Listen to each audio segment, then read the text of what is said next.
Board पे ध्यान दीजिए।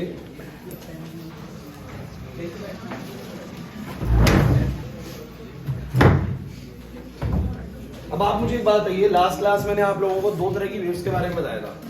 अब आए थे तो आपको पता होगा, नहीं आए तो थोड़ा समझने की कोशिश करें, अभी तो आ सकता है समझ में। एक वेव है ट्रांसवर्स वेव। ये ट्रांसवर्स वेव कैसी, जैसे कि आप लोगों ने कभी देखा है कि मैंने एक स्ट्रिंग के अंदर एक रस्सी मैंने ऐसे बांध रखी है। जिम में आप जिम वाला एग्जांपल है, जिम में दो रस्सी ऐसे पकड़ रखी है और उसको हम ऐसे ऐसे करते हैं, तो वो रस्सी के अंदर एक वेव बनती हुई जाती है, ऐसे बनती है। तो वेव की डायरेक्शन क्या होती है, आगे की तरफ। लेकिन मुझे तुम ये बताओ कि उस रस्सी का हर एक पार्टिकल जो है, रस्सी पे अगर तुम एक पार्टिकल मार्क कर दो कि ये पी पार्टिकल है, रस्सी पे एक पार्टिकल पी मार्क कर दो, ये पी पार्टिकल है, ये वाला क्यू पार्टिकल, क्या पी और क्यू भी आगे जाता है? पी और क्यू कैसे करता है? Up and down motion. आप लोग अपने हाथ में जो पार्टिकल्स उन्हीं को महसूस कर लीजिए। आप उनको ऐसे ऐसे कर रहे हैं तो वो पार्टिकल तो ऊपर नीचे जा रहे हैं, ऐसे ऊपर नीचे ऊपर नीचे ऊपर नीचे, बट वेव कैसे जा रही है? आगे। तो जब कभी भी किसी वेव के अंदर पार्टिकल्स का जो ऑसिलेशन है वो परपेंडिकुलर डायरेक्शन में है डायरेक्शन ऑफ वेव की, मतलब डायरेक्शन ऑफ वेव ऐसे है, पार्टिकल का ऑसिलेशन ऐसे, मतलब both are at 90 degree, both are at 90 wave is said to be transverse wave. ऐसी वेव को बोलो क्या बोलते हैं? Transverse wave. क्लियर है? ये वाली बात समझ में आ गई रमेश? क्लियर है? जो नहीं आए थे उनको जरूरी है, बाकी बच्चों को तो मैंने 2-3 बार बताया था तो समझ में आ गया होगा, लेकिन अभी जो मैं आज कराने वाला हूँ इसी के ऊपर ही बात करने वाला हूँ, इससे आपको एटलीस्ट आइडिया लग जाए। तो एक स्ट्रिंग के अंदर बनी हुई जो वेव होती है, ऐसे इस रस्सी के अंदर मैं एक वेव बना रहा हूँ, तो वो ऐसी है कि उसके पार्टिकल तो ऊपर नीचे जा रहे हैं और वेव आगे। इज दिस क्लियर और नॉट? सेकंड चीज बच्चों जो आपको याद रखनी है, लॉन्गिट्यूडनल वेव। इसमें क्या होता है कि जैसे मैं आपसे भी बात कर रहा हूँ तो बीच में साउंड वेव ट्रैवल कर रही है। अब ये कैसे हो रही है? तो जब मैं यहाँ पर बोलता हूँ ना, जैसे हमारे बीच के एयर के पार्टिकल्स हैं, लेकिन जैसे ही मैं बहुत नजदीक से बोलता हूँ ना, तो मेरे जो बिल्कुल नजदीक वाले पार्टिकल्स होते हैं मैं उनके ऊपर एक प्रेशर एक्सर्ट करता हूँ। ये बड़ा इंपॉर्टेंट है, आज इसके ऊपर बात करेंगे। तो मैं प्रेशर एक्सर्ट करता हूँ। जब मैं प्रेशर एक्सर्ट करता हूँ तो उस प्रेशर की वजह से मेरे यहाँ के पार्टिकल, बिल्कुल पास के पार्टिकल थोड़े से आगे शिफ्ट हो जाते हैं। तो जिनकी पहले पूरे मीडियम की जो डेंसिटी थी वो यूनिफॉर्म थी, हर जगह से वो एक जैसा था, पार्टिकल्स की संख्या हर जगह पर एक जैसी थी। लेकिन मेरे प्रेशर लगाते के साथ ही क्या हुआ, some of the particles near to me, जो मेरे से कुछ नजदीक पार्टिकल्स थे, वो उनके ऊपर प्रेशर लगा और वो आगे खिसक गए। तो आगे वाला जो थोड़ा सा आगे की तरफ जो पार्टिकल्स है, उधर पार्टिकल्स की संख्या बोलो क्या होगी? ज्यादा होगी। नहीं समझे मैंने क्या बोला? यार पहले मान लो यहाँ पे 100 पार्टिकल है, आगे भी 100 है, आगे भी 100 ऐसे लगे हुए। लेकिन जैसे मैं यहाँ पर बोलूंगा तो यहाँ के 30-40 पार्टिकल खिसक के कहां चले जाएंगे बोलो? आगे। तो आगे हो गए 140, पीछे हो गए 160।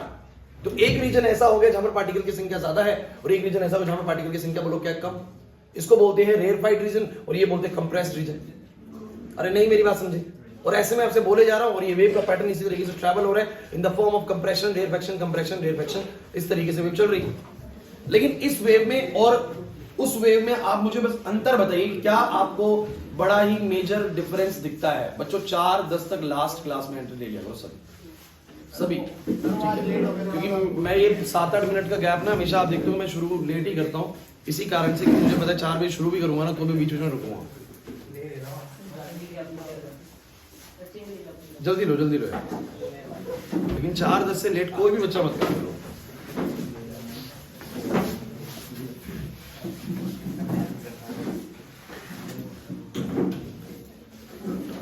तो इस वेव और इस वेव में फर्क क्या है? देखिए इस वेव के पार्टिकल कैसे ऑसिलेट कर रहे हैं, रक्षित कैसे ऑसिलेट कर रहे हैं? ऐसे आगे पीछे, आगे गए पीछे आए, अरे ऐसे तो कर रहे हैं ऑसिलेट। और वेव कैसे जा रही है? ऐसे। तो इस बार पार्टिकल जिस डायरेक्शन में ऑसिलेट कर रहे हैं वेव का डायरेक्शन भी वही है। पार्टिकल जिस डायरेक्शन में ऑसिलेट कर रहे हैं वेव का डायरेक्शन भी वही है। उधर देखो, पार्टिकल जिस डायरेक्शन में ऑसिलेट कर रहे हैं वेव का डायरेक्शन उसके परपेंडिकुलर है। बस यही फर्क होता है ट्रांसवर्स में और लॉन्गिट्यूड। 1 मिनट आप लेके इसको देख लीजिए, क्योंकि मेरे को अब अगली चीज यही करानी है, इनकी स्पीड्स के बारे में। इसकी जरूरत नहीं लग रही, शोर है। बताओ क्या समझे? समझ गए? विशेष आया था लास्ट क्लास? आया था? चलो लिखो, हेडिंग आज की हमारी speed of transverse wave. Transverse wave की स्पीड हम निकालेंगे आज। ये स्ट्रिंग में बनने वाली जो वेव है वो कितना तेज चलेगी, किन किन बातों पर निर्भर करता है। बच्चों क्या है मेरा सवाल? समझे नहीं? आ जाओ। तो टॉपिक है हमारा 15 मिनट में ट्रांसवर्स वेव की स्पीड करेंगे, बाकी का आधे घंटे में हम लॉन्गिट्यूडनल पढ़ेंगे बच्चों। Speed of transverse wave.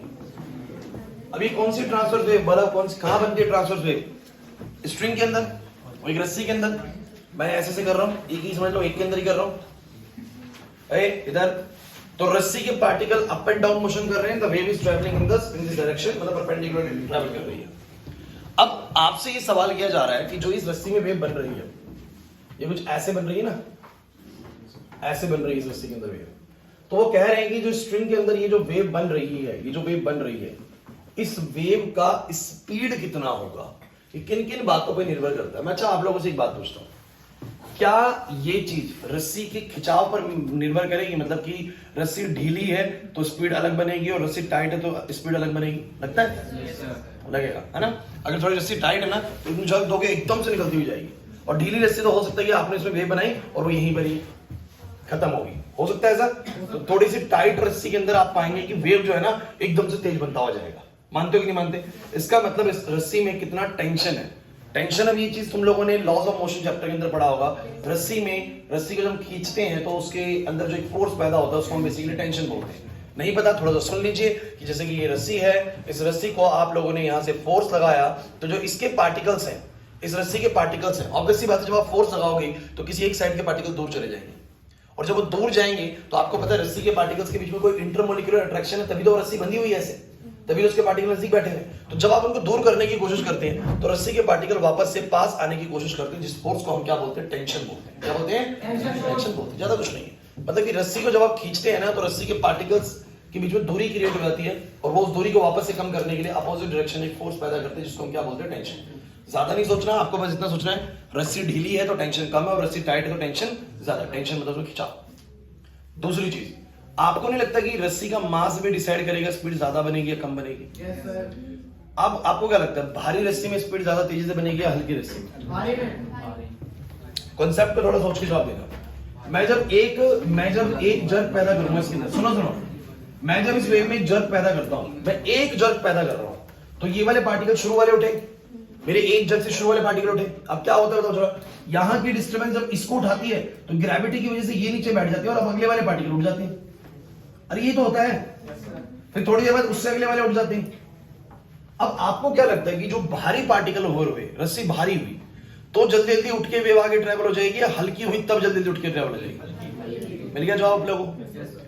रस्सी अगर हल्की हुई तो उसके पार्टिकल्स, नेक्स्ट पार्टिकल जो हैं वो जल्दी से वाइब्रेशन को पकड़ के उठ जाएंगे और वापस नीचे आ जाएंगे, स्पीड तेज चलेगी।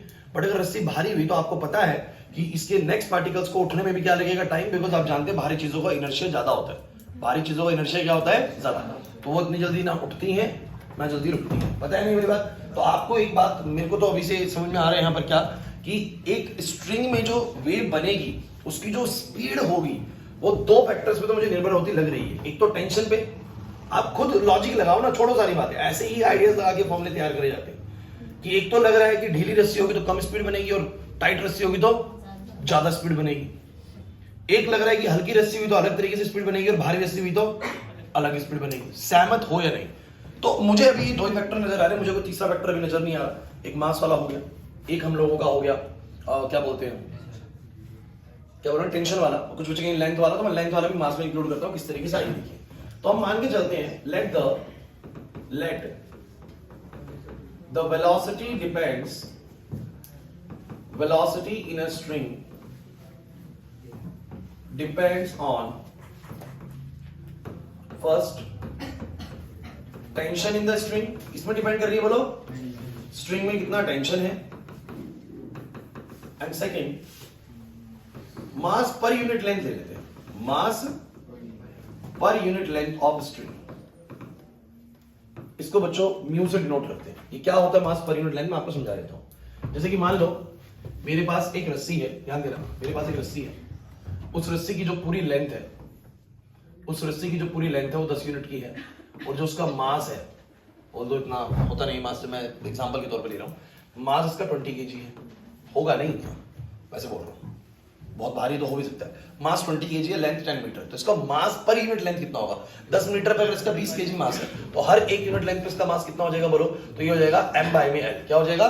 m by में l, यानी कितना हो जाएगा बताओ जरा? 20 kg डिवाइड बाय में 10 मीटर, दैट इज 2 kg पर मीटर। 2 kg पर मीटर, ग्राम में बोल सकते हैं अगर ग्राम में निकालनी है तो। आओ भाई, आओ जल्दी बैठो, एकदम टाइम से आओ भाई। चेयर है एम्बरी, आ जाओ। टूटी हुई ये वाली चेयर यहाँ बैठो।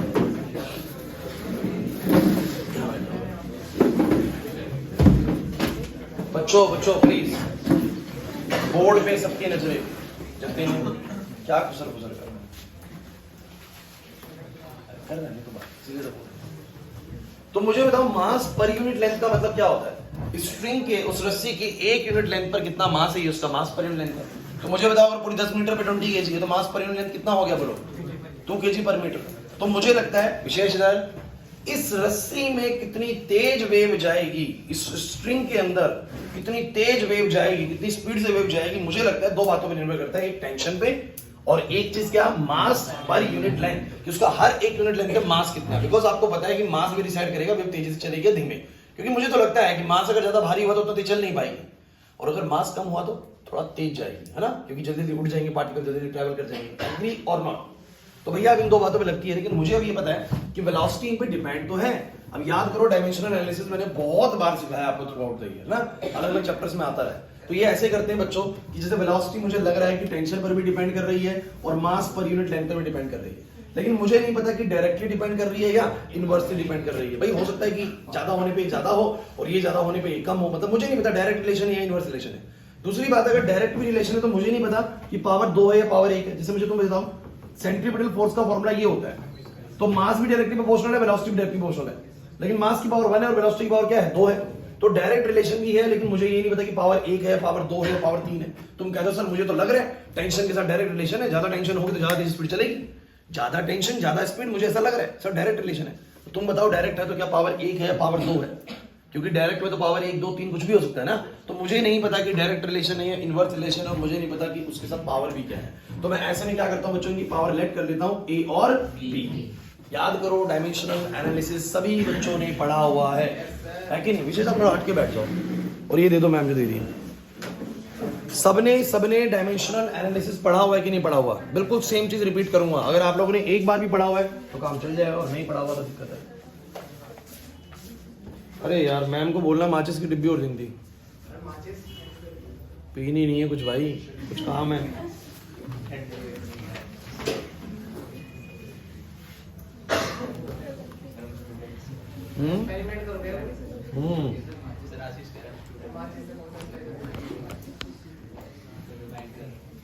माचिस से तो एक्सपेरिमेंट होते हैं भाई।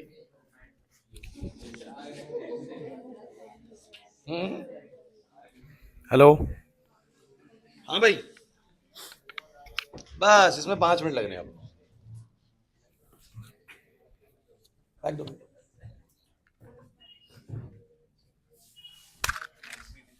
सो गाइस सभी बच्चे बोर्ड पर, अभी तक की कहानी में कोई दिक्कत लग रही है आप लोगों को कि वेलोसिटी टेंशन पर भी निर्भर करेगी और मास पर यूनिट लेंथ पर भी निर्भर करेगी, बट हमें नहीं पता कि कैसे निर्भर करेगी, डायरेक्ट या इनवर्स, और डायरेक्ट और इनवर्स भी तो पावर नहीं पता। डायमेंशनल एनालिसिस आप लोगों ने अगर करा है तो ये चीज बहुत सिंपल आप लोगों के लिए। अच्छा, प्रोपोर्शनैलिटी की बात आपको पता है कि कोई कांस्टेंट भी हो सकता है, तो कांस्टेंट का हम लोग आइडिया नहीं लगा सकते, तो उसको हमने के मान लिया। अब सुन लीजिए बच्चों, डायमेंशनली चीजें हमेशा एक दूसरे के बराबर होती है। जैसे कि वेलोसिटी की डायमेंशन सब बच्चे बताओ क्या होती है, m0 L1 t-1। जिस बच्चे को नहीं पता वेलोसिटी क्या होता है, एक तरीके से सबको पता होगा, वेलोसिटी एक तरीके से होता है डिस्प्लेसमेंट अपॉन टाइम, पता है ना।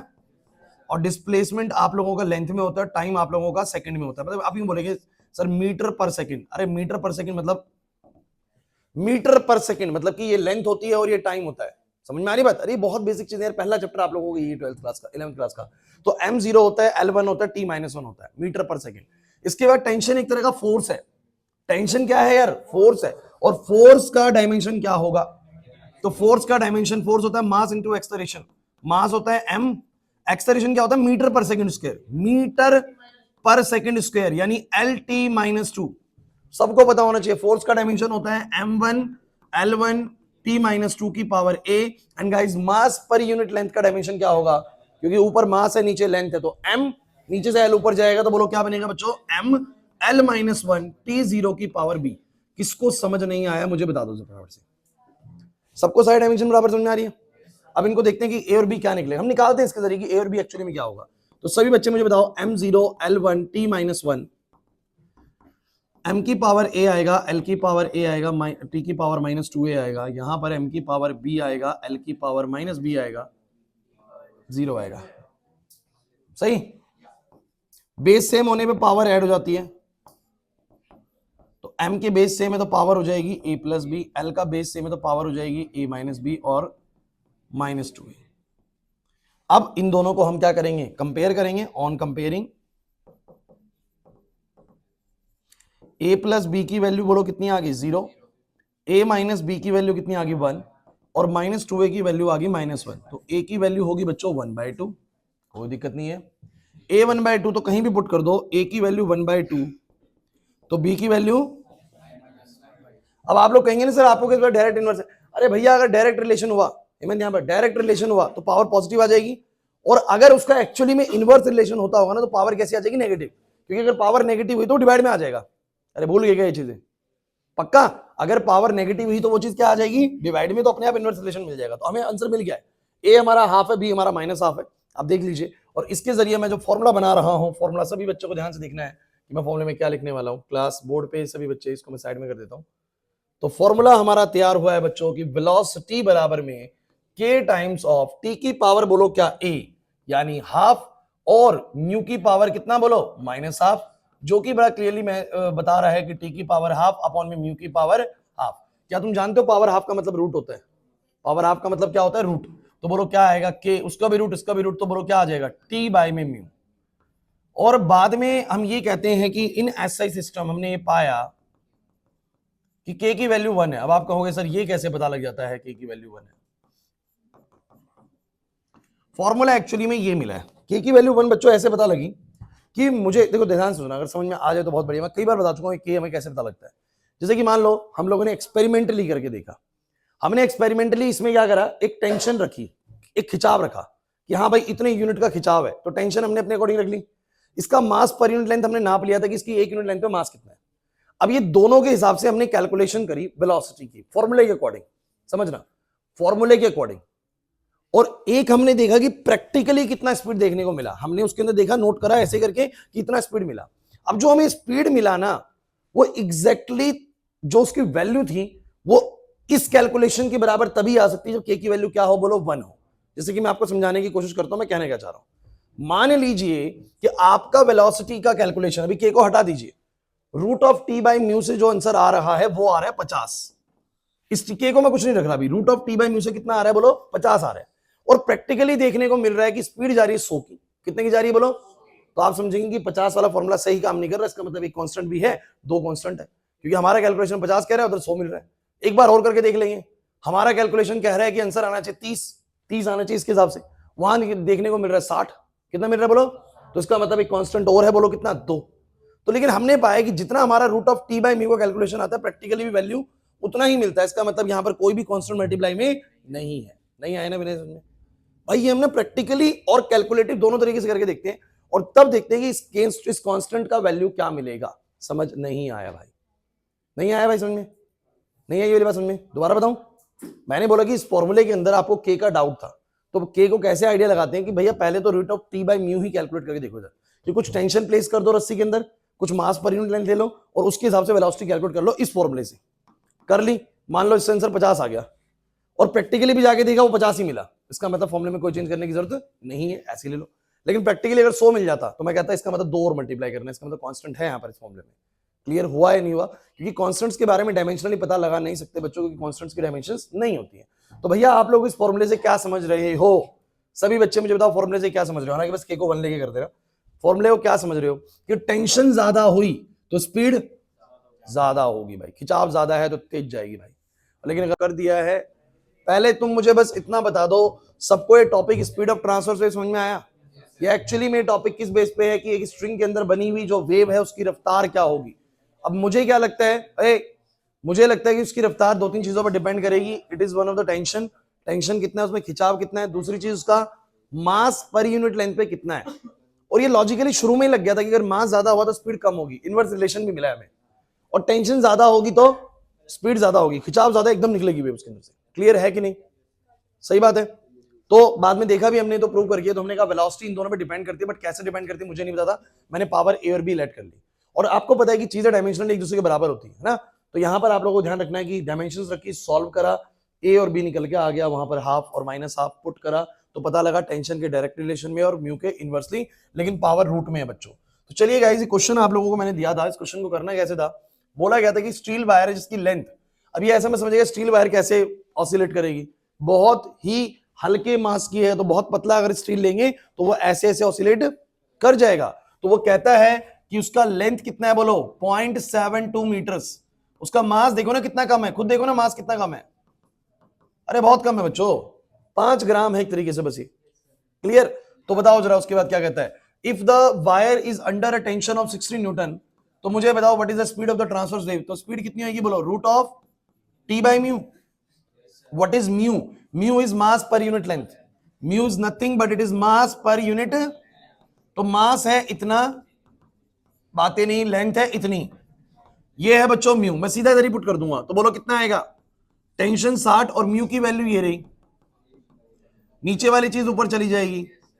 इसको तुम लोग जब सॉल्व करोगे ना, कर लेना वो तो तुम खुद सॉल्व, अगर तुम इसको सॉल्व करोगे तो नियरली इसका आंसर आता है 93 मीटर पर सेकेंड, इतने की रफ्तार से ये वेव इसके अंदर ट्रैवल करेगी, बहुत तेज है, बहुत तेज है, ये स्पीड बहुत तेज है, क्लियर हो रहा है कि नहीं हो रहा, बहुत ज्यादा बच्चों। डन, आगे बढ़ू, नहीं आया समझ में, अब चलिए करते हैं हम लोग स्पीड ऑफ,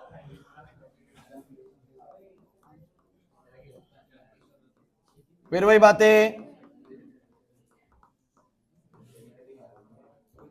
जिसको मैं साउंड वेव भी बोलूंगा, तो speed of longitudinal wave that is sound wave, the most important topic of this chapter.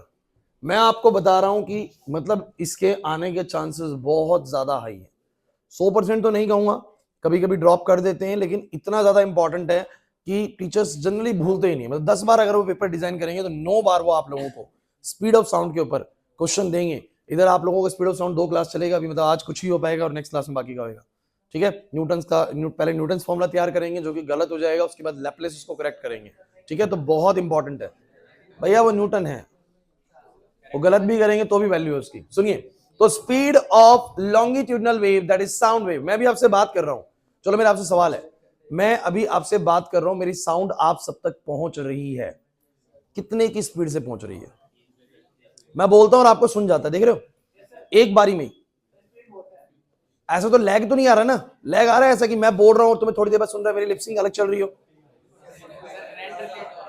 हैं, तो क्या लगता है स्पीड ऑफ साउंड कितनी होती है, ओ भाई, speed of sound in air, air में स्पीड का साउंड कितना होता है, 331 मीटर पर सेकंड होता है, हालांकि 331 पॉइंट समथिंग होता है, लेकिन आपको 331 ले लेना है, 332 भी लिख देते हैं कुछ, तो 330, 331, 332, तो लगभग 330 के करीब मान के चलिए, इतने मीटर्स पर सेकंड, अंदाजा आप लगा सकते हैं 330 मीटर कितना होगा, क्या ये कैसे लगाएं आइडिया, अरे 1 किलोमीटर का 1/3 एक तरीके से ये बोल सकते हो, 1/3 थोड़ा कम ही है, ओए रुक जाओ भाई रुक जाओ, 100 मीटर तो आइडिया होगा ना, 100 मीटर यहाँ से काफी दूर है, और फिर 300 मीटर आप लोग अंदाजा लगा लीजिए। साउंड की स्पीड इतनी तेज होती है कि अगर अब तुम कहोगे सर आपकी क्या आवाज यहाँ से 330 मीटर जा रही होगी, नहीं जा रही होगी बिल्कुल भी, अगर साउंड का एम्पलीट्यूड बहुत हाई है, मैंने बोला डिस्टर्बेंस बहुत हाई है, तो वो 1 सेकंड में 330 मीटर कवर कर सकती है। अब ये जो खत्म हो जा रही है ना, मेरी आवाज नहीं जा रही 330 मीटर तक, लेकिन स्पीड उसकी उतनी थी, जैसे कि मैं बोलूं आपको एक गाड़ी की स्पीड 100 किलोमीटर पर आवर है, तो इसका मतलब ये तो ना 100 किलोमीटर चल गई, क्या पता वो चली मुश्किल से 1 किलोमीटर ही हो, लेकिन स्पीड कितनी है बोलो 100 किलोमीटर पर आवर। तो इस साउंड की जो मैं आपसे बात कर रहा हूं ना, इसका स्पीड जो है वो 330 मीटर पर सेकंड का है, इसीलिए कोई लैग ही नहीं आता, 330 मीटर बहुत ज्यादा हो जाता है, यहां से लगभग स्टैंड जो होगा ना, रामनगर का स्टैंड जो है ये लगभग 150-200 मीटर दूर होगा बस, तो 300 मीटर अंदाजा आप लगा लीजिए कि इतनी दूर सिर्फ 1 सेकंड के अंदर पहुंचती है, तो आप लोग लगा लीजिए कि स्पीड कितना हाई होगा इसका। लेकिन आपने इसके स्पीड के लैग भी देखे हैं, मैं आपको बताता हूं कहां देखे। एक तो जब प्लेटफॉर्म पे ट्रेन आती है, जो लोगों ने ज्यादा ट्रेन से ट्रैवल करा हो, तो प्लेटफॉर्म पे जो ट्रेन आती है ना, आप लोगों ने कभी सुना होगा, जैसे ट्रेन की, अगर मैं सपोज करता हूँ ट्रेन तो यहाँ पर थोड़ा सा माने ना माने इतनी तेज तो नहीं होगी, लेकिन आप लोग जेट प्लेन्स का जरूर बोल सकते हैं, जेट प्लेन का जरूर बोल सकते हैं, चलो ट्रेन का भी मान लेते हैं। सोच के चलिए कि अगर ट्रेन साउंड की स्पीड से तेज आने लग जाए, ट्रेन है यहां पर, इस साउंड की स्पीड से तेज आ रही है, यहां पर ये प्लेटफॉर्म है, प्लेटफॉर्म है, यहां पर आप खड़े हुए हैं और ट्रेन आ रही है साउंड की स्पीड से तेज। सपोज करते हैं, मतलब ट्रेन की स्पीड है, मान लेते हैं 400 मीटर पर सेकेंड, और साउंड की speed you know that it is only 330 metre per second. ठीक है, अब आप लोग मुझे बताइए जरा कि अगर इसने हॉर्न यहां से बजाया भी, सोच के देखिए, अगर इसने यहां से हॉर्न बजाया भी, तो हॉर्न बजाया, अब हॉर्न की जो साउंड की स्पीड है वो कितने से चल रही है, 330 से, और ये कितने से चल रही है, 400 से। तो पहले कौन पहुंचेगा, ट्रेन, और हॉर्न कैसे पहुंचेगा, बाद में। मतलब ये बजा पहले देगा हॉर्न, लेकिन सुनेगा ही नहीं, समझिए। इसलिए ट्रेन की स्पीड को कभी भी हम लोग, या किसी भी चीज की, गाड़ी की स्पीड को, किसी भी चीज की स्पीड को हम 330 से ज्यादा लॉजिकली नहीं करेंगे, बिकॉज मान लीजिए कि सामने कोई चीज आ रही है, उसको वार्न करना है, तो हॉर्न का कोई मतलब ही नहीं रह गया ना। अरे भैया हॉर्न किस लिए बजाते हैं, सामने वाले को बताने के लिए कि मैं आ रहा हूं, लेकिन मैं पहले पहुंच गया, हॉर्न बाद में आ रहा है, तो फिर इसका कोई सेंस नहीं रहा, समझ रहे हैं। तो लॉजिकली ट्रेन की स्पीड इससे कम ही रखनी पड़ेगी ना, 200 मीटर पर सेकंड रख देंगे, चलो 200 भी नहीं होती, बहुत ज्यादा बोल रहा हूं मैं वैल्यूज, इतना नहीं होता यार, ये प्रैक्टिकली नहीं पॉसिबल है। तो अरे सुनो तो सही यार, किलोमीटर पर आवर की बात अलग होती है, मैं मीटर पर सेकंड में बात कर रहा हूं, बहुत ज्यादा बड़ा वैल्यू है। तो 200 मीटर पर सेकंड भी अगर चलो रखते हो और 330 है, तो काम चल जाएगा, हॉर्न पहले पहुंचेगा, ट्रेन बाद में आएगी, तो लोग अलर्ट हो जाएंगे, भाई ट्रेन आने वाली है। हुआ कि नहीं हुआ, तो हम इससे ज्यादा नहीं रख सकते। ठीक ठीक ठीक। दूसरी चीज सुनो, लेकिन जो जेट विमान होते हैं,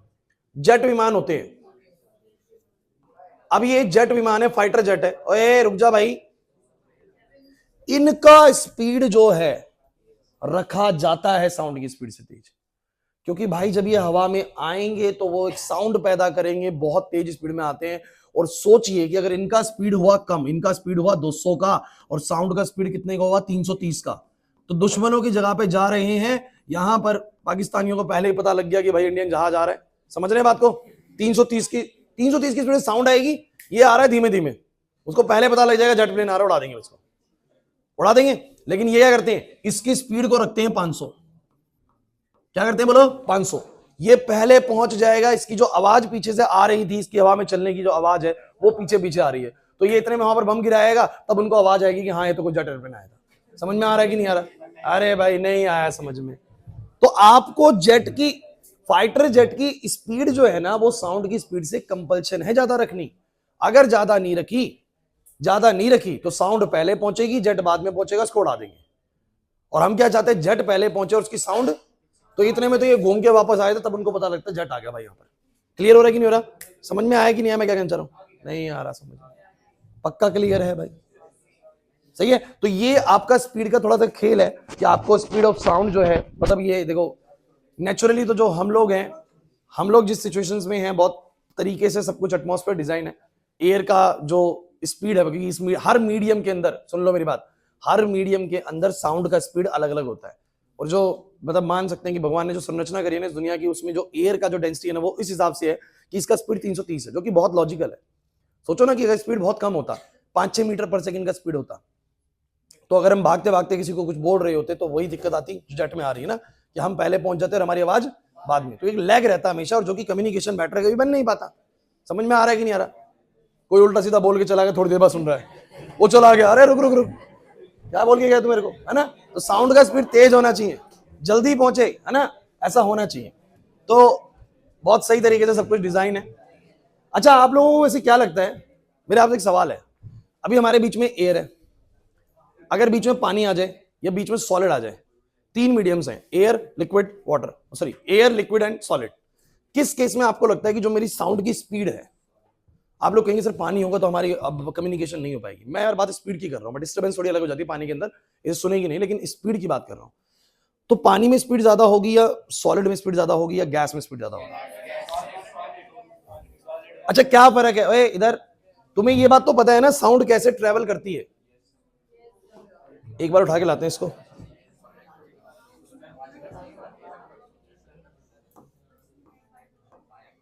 साउंड ऐसे ट्रेवल करती है एक्चुअली में। अभी आपके और मेरे बीच में ना बहुत सारे पार्टिकल्स हैं, और मैं जब बोलता हूं ना तो मैं प्रेशर क्रिएट करता हूं अपने सबसे नजदीक वाले पार्टिकल्स पे, जिसके कारण वो पार्टिकल से खिसक के आगे की तरफ जाते हैं, जिससे आगे वाले रीजन में पार्टिकल की संख्या ज्यादा हो जाती है और इस वाले में क्या होती है, कम। मैंने बोला था थोड़ी देर पहले, सपोज करो थोड़ी थोड़ी दूरी पे 100 पार्टिकल्स हैं, 100 यहां से है ना, जतिन तक 100 पार्टिकल ऐसे 100 फिर 100 फिर 100 फिर 100 ऐसे कई 100 पार्टिकल्स यहां पर लगे हुए हैं। मैं जैसे ही कुछ बोलता हूं तो मेरे सबसे नजदीक में जो 100 पार्टिकल्स हैं उन पे प्रेशर एक्सर्ट होता है, तो 100 के 100 नहीं, लेकिन उसमें से 40 पार्टिकल आगे शिफ्ट हो जाते हैं। तो अगले वाले रीजन में कितने पार्टिकल्स हो गए? 140। कह रहे पता नहीं कौन सी मैथमेटिक्स लगा रहे हैं। अरे यार सब में 100 है, अगर यहां वाले पे प्रेशर लगा तो यहां के 40 पार्टिकल आगे खिसके, तो यहां 40 कम हो गए, वहां 40 ज्यादा हो गए, तो अगले वाले रीजन में पार्टिकल की संख्या ज्यादा होगी और पिछले वाले में बोलो क्या होगी? कम होगी। और ये कंटिन्यूस चलता रहता है। तो हमारे जो कम्युनिकेशन चल रहा है ना, वो इन पार्टिकल्स की डिस्टर्बेंस की वजह से चल रहा है। अगर इस रूम में पार्टिकल्स ही ना होना तो हम और आप बात नहीं कर पाएंगे भाई। ऐसे बोलते रहेंगे, सुनेगा कुछ नहीं किसी को, गूंगे लगेंगे सब एक दूसरे को, है ना। अगर क्या ना हो, पार्टिकल्स ना हो, वैक्यूम हो, तो नहीं बोल पाएंगे भाई बिल्कुल। समझे मेरी बात? क्योंकि बीच में एक मीडियम का होना बहुत जरूरी है। These are the mechanical waves. Mechanical waves को पार्टिकल्स की जरूरत होती है। अगर पार्टिकल्स नहीं है तो हम एक दूसरे से कम्युनिकेशन नहीं आ रही। अक्षर बात समझ में? मेरा भी आपसे सवाल ये कि बीच में अगर लिक्विड हो या सॉलिड हो तो सबसे ज्यादा स्पीड कब होगी? मैं आपको एक वैल्यू बताता हूं। अगर आप लोग एयर में स्पीड की बात कर रहे हो, ओए बच्चों प्लीज, एक वैल्यू दिखाता हूं तुम लोगों को। स्पीड ऑफ साउंड एयर में, ये मीडियम है, ये स्पीड है। डेरिवेशन तो आज नहीं करा पाऊंगा, समय ही नहीं बचा उतना कि मैं आपको डेरिवेशन वाले पार्ट पे लेके जाऊं। एयर के अंदर है इसका 331, वाटर के अंदर है 1402 और एल्यूमिनियम के अंदर 6420 मीटर पर सेकेंड।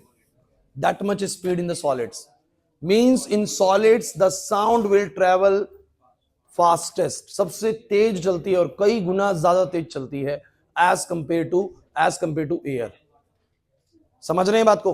क्यों होता है ऐसा? ये बात अभी समझ में नहीं आई है तो इसके लिए मैं आप लोगों को ड्राइव कराऊंगा, चिंता मत करिए, और उधर मैं प्रूव करके दिखाऊंगा कि कैसे साउंड के अंदर, किस कारण से जो सॉलिड्स होते हैं उनके अंदर स्पीड सबसे ज्यादा चलती है साउंड की। क्लियर हो रहा है? अरे समझ नहीं आ रहा। इसका एक छोटा सा एक्सपेरिमेंट बचपन में आप लोगों ने करा होगा, ये वाला। इससे कभी करा है आप लोगों ने काम? अब करा था तो कुछ समझा था इससे?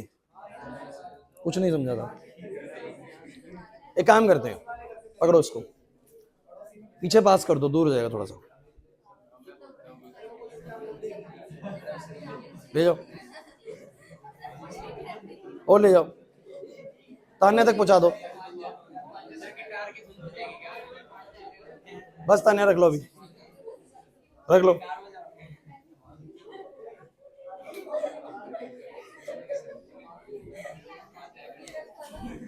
अच्छा मुझे ये बताइए, देखिए हम क्या कर रहे हैं। अबे भाई लगाऊंगा।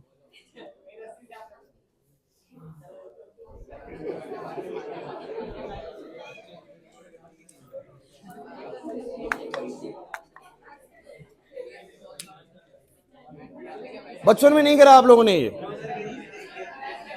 यार हमने तो करा था।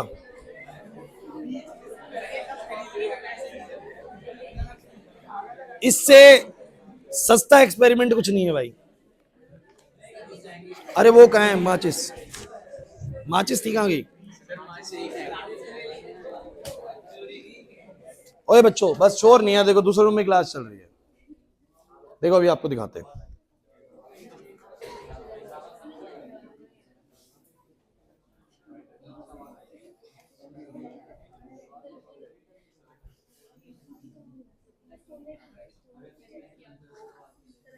अगर तुम्हारे घर में अलग अलग कमरे हैं तो मैं तुम्हें एक समाधान बताऊंगा, फोन मिलाने की जरूरत नहीं पड़ेगी।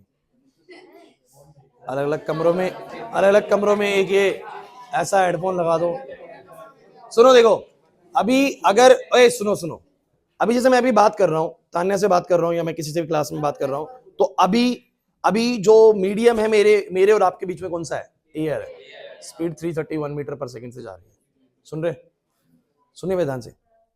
और अगर मैं इस ग्लास के अंदर बोलूंगा तो ऑब्वियसली बात है, जो मेरी साउंड है वो अब एयर के थ्रू ना जाके वो इस स्ट्रिंग के थ्रू जाने की कोशिश करेगी। सही बात है? और ये स्ट्रिंग बेसिकली एक तरह का बोलो क्या है? सॉलिड है, बोल सकते हैं। तो हमें बस ये डिफरेंस देखना है कि जब मैं सॉलिड के थ्रू बात कर रहा हूं और मैं एयर के थ्रू बात कर रहा हूं तो कुछ एक्चुअल में डिफरेंस है कि नहीं, और क्या जब मैं इसके अंदर बोलूंगा तो क्या वहां बैठे बच्चे को मेरी बात सुन जाएगी अगर मैं बहुत धीरे भी बोलूंगा तो? है ना, यही देखना है। तो तान्या इसको टाइट रखना है, इतना ढीला नहीं रखना है। इसको ढीला रखोगे तो नहीं बनेगी बात। थोड़ा और पीछे हो जाओ, हल्का सा पीछे हो जाओ, मैं नहीं हो पाऊंगा पीछे, ठीक है। कान पे लगाओ सही से। अरे सुनो क्लास, अरे बोलने तो दो, मैं सोच रहा हूँ क्या बोलना है। अरे शोर करोगे तो नहीं होएगा। सुनो, लॉन्गिट्यूडनल वेव्स, सुनने दो उसको। लॉन्गिट्यूडनल वेव्स, लॉन्गिट्यूडनल वेव्स, सुना? नहीं सुनना, नहीं सुना है? तुम बोलो, तुम बोलो, तुम बोलो। अरे रुको, एक सेकंड रुको। नहीं, तुम्हें सुन जाएगा, लेकिन ये देखना है कि इसके थ्रू क्या सुन रहा है। एक सेकंड, इसने देखो इतना धीरे बोला है, मेरे को हैप्पी न्यू ईयर सुन गया। इसने हैप्पी न्यू ईयर बोला है और आपको सुना आगे पीछे वालों को। वहां तक आइए, चलो। अरे यार एक चीज सोचो, चलो ठीक है, ठीक है। तुम्हें सुना हैप्पी न्यू ईयर, उसने बोला नहीं सुना ना, मेरे को सुना है। आपने हैप्पी न्यू ईयर ही बोला था और तान्या को मेरी बात नहीं सुन रही भाई। लेकिन तो कुछ और बोल के देखो, तुम बोल के देख लो।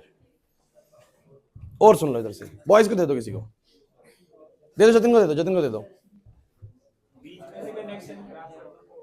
लो कोई भी सुन लो इधर। लेकिन स्ट्रिंग जो लूज होगी, जो पीछे जा, पीछे जा, पीछे जा। लो सुनने लगाओ, बाल हटा लेना, सुनेगा नहीं तो लूज मत कर इसको।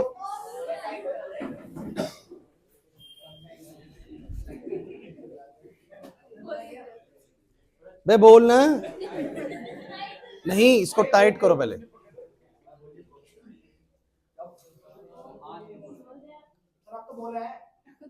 तुम लेकिन शोर बंद करोगे तो सुनेगा ना।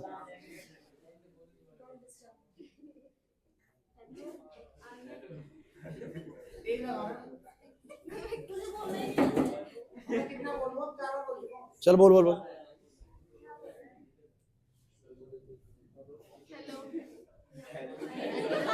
अरे तू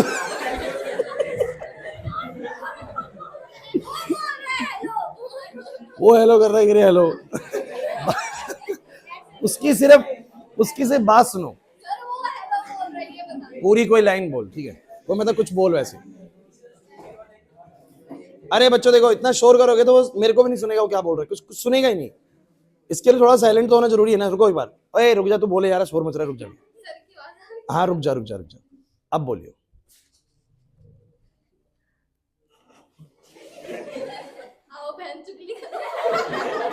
अच्छा अब सुनो, मेरे को तो नहीं सुना इसने ऐसा कुछ बोला, लेकिन इसको सुन रहा है। आप लोगों को सुना? अरे तूने यही बोला है। अब देखो, आप लोग ले जाना इसको, घर पे ले जाना। सुनो मेरी बात ध्यान से।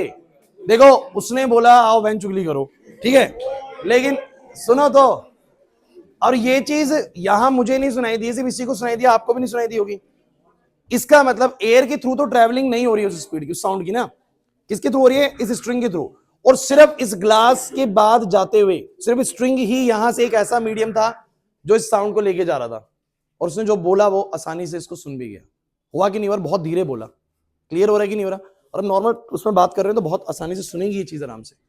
तो आप लोग ये देख लीजिए कि पहली बात तो सॉलिड के थ्रू साउंड ट्रेवल इजीली होती है, पहली चीज तो ये है। और मोर कंफर्टेबली हो रही है, ज्यादा आसानी से हो रही है। मैं बहुत धीरे से बोला था, तान्या ने बहुत धीरे से हैप्पी न्यू ईयर बोला था, मुझे सुन गया हैप्पी न्यू ईयर। समझ में आ रहा है? हालांकि मेरी बात तान्या को नहीं सुनी तो, लेकिन हाँ तुम्हें सुन गया सबको कि लॉन्गिट्यूडनल वेव्स हो। हाँ यार मैंने बोला था, तान्या को नहीं सुना। तो सुनो मेरी बात ध्यान से, लेकिन सुना ना, समझ में आ रहा है मैं क्या कहना चाह रहा हूं? तो साउंड, जो स्पीड ऑफ साउंड है ना, it is more comfortably travel in the solids as compare to liquids. और फिर लिक्विड्स में और बढ़िया तरीके से ट्रेवल करते हैं एयर के कंपैरिजन में। तो अभी जो हम बात कर रहे हैं ना, ये एयर के अंदर चल रही है, और इधर स्पीड कहीं ना कहीं बहुत कम होता है एज कंपेयर टू लिक्विड और सॉलिड्स। अब लेकिन बच्चों प्लीज, क्योंकि हमारे पास समय नहीं है तो मैं आपको ड्राइव तो नहीं करा पाऊंगा, लेकिन कुछ बातें जो आज बताई हैं जल्दी से पहले आप उनको दोहरा लीजिए, ठीक है? ड्राइव तो नेक्स्ट में ही होगा। तो पहली चीज सुन लीजिए, एक तो ये कि अभी आपको स्पीड ऑफ ट्रांसवर्स वेव का फॉर्मूला समझ में आ जाना चाहिए, v equals to root of t by mu. कि जो ट्रांसवर्स वेव्स है, यानी मैं बार बार बोलूंगा स्ट्रिंग वाली वेव्स है, खराब मत करना, स्ट्रिंग वाली जो वेव्स है, जो स्ट्रिंग में बनती है वेव्स, इन वेव्स की स्पीड कितनी होती है, तो इनके अंदर बनने वाली जो स्पीड है, सुन लीजिए, इनके अंदर जो बनने वाली स्पीड है वो एक तो खिंचाव पे डिपेंड करेगी यानी टेंशन पे, और एक डिपेंड करेगी मास पर यूनिट लेंथ पे। मुझे नहीं पता था कैसे करेगी, तो मैंने पावर ए और बी ले लिया और सॉल्व करा तो रिजल्ट ये निकल के आया। सबको ड्राइव करना आ गया, एग्जाम में आता है तो कर लेंगे इजीली। क्वेश्चन आया तो जनरली इसका ये वाला क्वेश्चन आता है, आसान सा, वैल्यूज मिलती हैं आप लोगों को पुट करनी होती है। और मैंने अभी आपको स्पीड ऑफ लॉन्गिट्यूडिनल वेव्स के बारे में ज्यादा नहीं बताया, बस इतना जरूर ऐड कर दिया है कि जो साउंड की स्पीड एयर में होती है वो 330 मीटर पर सेकंड होती है, और उसको प्रैक्टिकल चीजों से रिलेट करके थोड़ा सा मैंने आपको समझाया, समझ में आ गया होगा आप लोगों को क्यों सभी चीजों की स्पीड इससे कम ही रहनी जरूरी है। अगर चीजों की स्पीड इससे ज्यादा हो जाएगी तो एक प्रॉब्लम आएगी कि हमेशा चीज पहले पहुंच जाएगी और साउंड उसकी बाद में पहुंचेगी, जो कि प्रैक्टिकली केसेस में ठीक नहीं है। बस जेट एयरप्लेन के केस में ठीक है, बाकी सबके केसेस में ठीक है नहीं है। वो चीज समझ में आ रहा है कि नहीं आ रहा? तो ये आपको पता होना चाहिए कि स्पीड ऑफ साउंड एयर में 330 मीटर पर सेकंड होना जरूरी है। अगर इससे कम ज्यादा, इससे बहुत कम हुआ तो एक दिक्कत हो सकती है।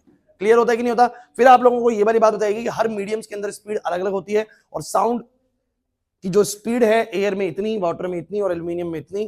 तो नेक्स्ट क्लास में मैं आप लोगों को इसका ड्राइव भी करके दिखाऊंगा। थोड़ा सा अगर आप लोग पढ़ के आ सकते तो बल्क मॉडुलस पढ़ के आना, बिकॉज बल्क मॉडुलस का इसमें फॉर्मूले में रिलेशन है। क्या था बल्क मॉडुलस? एक चीज सुन लो, रुको 2 मिनट सुन लो, फिर वही बात, एक छोटी सी चीज बता के फ्री कर रहा हूं। किसी भी मीडियम का बल्क मॉडुलस होता है, बल्क मॉडुलस ऑफ मीडियम, सुन लीजिए, volumetric stress to the volumetric strain. बच्चों छुट्टी नहीं हुई है अभी, क्लास खत्म नहीं हुई है, सुन लीजिए। एक्चुअली में बल्क मॉडुलस के बारे में नेक्स्ट क्लास में इस फॉर्मूले में रिलेशन आएगा, क्यों आएगा वो बाद में बताऊंगा, लेकिन सुन लीजिए बल्क मॉडुलस क्या होता है। बल्क मॉडुलस किसी भी मीडियम का होता है volumetric stress upon volumetric strain. जिन बच्चों ने चैप्टर पढ़ा हुआ मैकेनिकल प्रॉपर्टीज ऑफ सॉलिड्स उनको बहुत अच्छे से पता है मैं क्या कहना चाह रहा हूं। जिनको नहीं पता है सुन लीजिए, आ जाएगा समझ में। हर मीडियम की जैसे डेंसिटी होती है, हर मीडियम का जैसे कि कुछ ना कुछ मास रहेगा, वॉल्यूम होगा, मतलब कई सारी प्रॉपर्टीज होती है मीडियम की, उसमें से एक प्रॉपर्टी उसकी क्या होती है? बल्क मॉडुलस होता है। और ये बल्क मॉडुलस क्या होता है? ये होता है volumetric stress upon volumetric strain. क्या मतलब है इसका? स्ट्रेस मतलब क्या हो गया कि जैसे कि मान लीजिए मेरे पास कोई चीज है, इसके ऊपर मैंने इसके वॉल्यूम को दबाने के लिए, इस चीज के मैंने वॉल्यूम को कम करने के लिए इसके ऊपर एक फोर्स लगाया, तो ये हो गया इसके ऊपर वॉल्यूमेट्रिक स्ट्रेस। जैसे मैं किसी को दबा रहा हूं तो ये हो गया उसके ऊपर वॉल्यूमेट्रिक स्ट्रेस। अब उस दबाव की वजह से उसकी कॉन्फ़िगरेशन में कुछ चेंज आ गया, उसके वॉल्यूम में कुछ चेंज आ गया, ये क्या होता है? Volumetric strain. सुन लीजिए ढंग से, वॉल्यूमेट्रिक स्ट्रेस क्या? मैं इस दीवार के ऊपर ऐसे प्रेशर लगा रहा हूं, फोर्स लगा रहा हूं, ये है वॉल्यूमेट्रिक स्ट्रेस। इससे जो इसके वॉल्यूम में चेंज आया वो क्या है? Volumetric strain. अब मेरा आप लोगों से एक सवाल है, सपोज करिए कि मैंने वॉल्यूमेट्रिक स्ट्रेस 100 का लगाया, कितने का लगाया बोलो? 100 यूनिट का वॉल्यूमेट्रिक स्ट्रेस लगाया। मुझे बताओ जरा सॉलिड्स का बल्क मॉडुलस ज्यादा होगा लिक्विड्स का या गैस का? दोबारा समझते हैं। वॉल्यूमेट्रिक स्ट्रेस मैंने लगाया सॉलिड पे भी, लिक्विड पे भी और गैस पर भी, सब पर मैंने वॉल्यूमेट्रिक स्ट्रेस लगाया, मतलब सबके ऊपर मैंने ऐसे दबाव लगाया। आप मुझे बताइए सबसे ज्यादा स्ट्रेन किसमें पैदा होगा? Volumetric strain. सबसे ज्यादा वॉल्यूम किसका चेंज होगा? गैस का। सॉलिड्स तो कंप्रेसिबल नहीं होते ना भाई रेहान, तो सबसे ज्यादा वॉल्यूमेट्रिक स्ट्रेन, सुनते हुए जाइए, ये चीज काम आएगी नेक्स्ट क्लास में, बातें नहीं। वॉल्यूमेट्रिक स्ट्रेन सबसे ज्यादा किस केस में मिलेगा? गैस में। तो मुझे बताइए सबसे ज्यादा स्ट्रेन गैस में आना है तो सबसे कम बल्क मॉडुलस किसका होता है?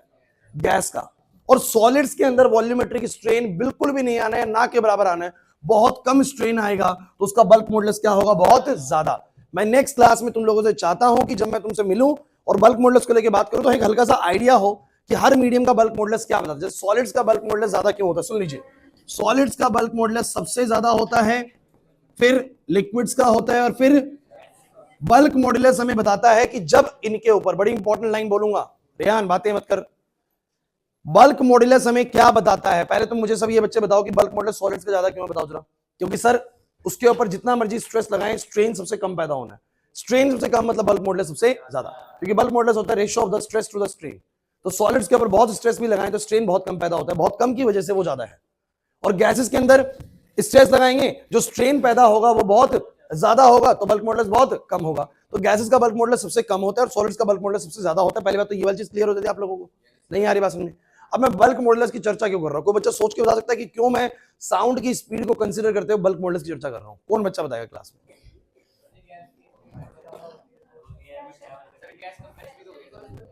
देखिए, जो ये साउंड ट्रैवल कर रही है in the form of rarefaction and compression की फॉर्म में चल रही है। मैं जब कुछ बोलता हूं ना तो ऐसे कंप्रेस और रेरफाइड होती है। तो मुझे जानना बहुत जरूरी है कि मेरा मीडियम जब प्रेशर लगता है तो कैसे बिहेव करता है वो, अपने उसको जो मीडियम है वो कंप्रेस्ड होगा या रेलफाइड होगा, कितना अपने अंदर वॉल्यूम में चेंज करेगा। बल्क मॉड्यूलस एक्चुअली क्या बताना चाह रहा है? बताना चाह रहा है कि जब उसके ऊपर कोई वॉल्यूमेट्रिक स्ट्रेस आता है तो वो कितना स्ट्रेन पैदा करता है।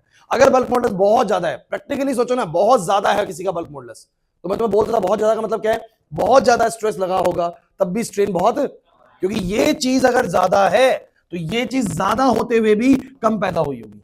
ये ज्यादा रहा होगा पक्का। इसके ज्यादा होने का मतलब क्या है? मैथमेटिक्स लगाओ सब बच्चे। इसका ज्यादा होने का मतलब क्या है? ये बहुत ज्यादा और ये बहुत कम। मतलब जिनका वर्क मॉडल ज्यादा होता है उन पे बहुत बड़ा स्ट्रेस भी लगाओ तो स्ट्रेन बहुत कम पैदा होगा। क्लियर होती है बात ये वाली? नहीं यार बस समझे। और गैसेस का बल्क मॉडल कम होने का मतलब क्या होता है? बहुत कम है, इसका मतलब बहुत कम स्ट्रेस भी लगाऊंगा तो स्ट्रेन बहुत ज्यादा पैदा होगा। ऐसा गैसेस में होता है, गैसेस कंप्रेस हो जाती है। तो आप लोग बल्क मॉडल्स क्यों लेके आए इस टॉपिक के अंदर? क्योंकि भैया जब मैं आपसे बात करता हूं ना तो हमारे बीच का मीडियम ऐसे कंप्रेस और रेरफाइड होता है, उसका वॉल्यूम चेंज होता है बार बार। होता है कि नहीं होता? ऐसे क्लोज आएगा फिर दूर होगा, क्लोज आएगा फिर दूर होगा, ऐसे होगा। तो हमें जानना जरूरी है कि हमारे मीडियम पे जब प्रेशर लगता है तो वो अपने वॉल्यूम में किस प्रकार का चेंज लाता है। तो आपको पता है गैसेस बहुत चेंज लाती हैं, लिक्विड्स कम लाती हैं और सॉलिड्स तो बिल्कुल ही कम लाती हैं। क्लियर हुआ या नहीं हुआ? पक्की बात है। तो इसी चीज को मुद्दा बना के हम नेक्स्ट क्लास में डिस्कशन करेंगे। लेकिन आप लोग मुझे बताओ जरा, बल्क मॉडल्स आप लोगों को कुछ क्लैरिटी आ रही है? बल्क मॉडल्स थोड़ा सा मुझे नेक्स्ट में कराना था, थोड़ा टाइम हमने यही लगा लिया बल्क मॉडल्स के ऊपर। तो मुझे बताओ आज क्लास ट्रांसवर्स वेव का स्पीड सबको क्लियर है, उसका न्यूमेरिकल क्लियर है और साउंड के बारे में जो थोड़ी बहुत बातें बताएंगे वो क्लियर है।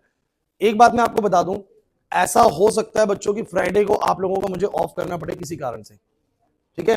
मतलब पक्का नहीं है अभी, लेकिन हो सकता है ऑफ करना पड़े। तो उसके लिए मैं आपको कल बता दूंगा या उस दिन ही बता दूंगा। अगर फ्राइडे ऑफ हुआ तो सूचना सुन लीजिए आगे की भी। तो तुम्हारा संडे को मैंने टेस्ट लगा था, संडे का टेस्ट पोस्टपोन होगा किसी आगे 2-3 दिन आगे, मतलब वेडनेसडे वगैरह को। और संडे को सुन लो, संडे को फिर मैं क्लास लूंगा पहले फ्राइडे वाली, ठीक है? टेस्ट को पोस्टपोन करूंगा, फिर मैं बता दूंगा इस चीज के बारे में।